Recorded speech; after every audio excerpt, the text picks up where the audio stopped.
नवाज शरीफ को सिफारती पासपोर्ट क्यों जारी किया गया? डिप्लोमेटिक पासपोर्ट सिर्फ आला सरकारी ओहदेदारान को दिया जाता है, तो इस वक्त हंगामी तौर पर नवाज शरीफ को क्यों नवाजा गया? बोल इन्वेस्टिगेशन सेल ने खोज लगा लिया। बरतानवी कानून से बचने के लिए किस तरह पाकिस्तान कानून को आलमी सतह पर रुस्वा किया गया, देखिए इस रिपोर्ट में। बरतानवी कानून से बचने की सियासी चाल, सिफारती पासपोर्ट बनेगा नवाज शरीफ की ढाल। सिफारती पासपोर्ट सिर्फ अहम रियासती हुक्काम को ही जारी किया जाता है। पासपोर्ट का इजरा मैनुअल 2006 हिस्सा अव्वल के पैराग्राफ 45 की रोशनी में होता है।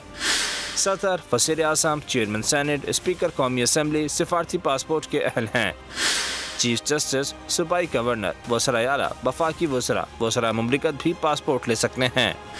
4 नवंबर को वज़ीराबाद में हकीकी आज़ादी मार्च, इमरान खान पर कातिलाना हमला हुआ। 7 नवंबर को लंदन में ओवरसीज पाकिस्तानियों की जानिब से बरतानवी क्राउन पुलिस को दरख्वास्त दी गई।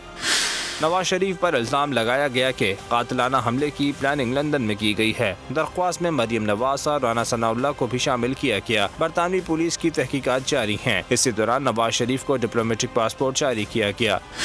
चूँकि डिप्लोमेटिक पासपोर्ट के तहत किसी भी मुल्क की पुलिस मुल्ज़िम के खिलाफ कार्रवाई नहीं कर सकती। नून लीग में तहलका। इससे पहले के बरतानवी कानून हरकत में आता, शहबाज सरकार मुतहरिक हो गई। छोटे भाई ने बड़े भाई को नवाज दिया। सिफारती पासपोर्ट के जरिए बड़ा रिलीफ दे दिया। सिफारती पासपोर्ट का मिला, साबिक वज़ीर आज़म को हिफाजती शील्ड मिल गई।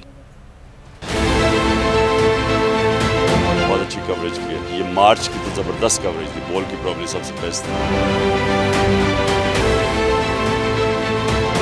सबसे ज्यादा रील्स और सबसे ज्यादा रेटिंग के साथ बोल रहा नंबर 1।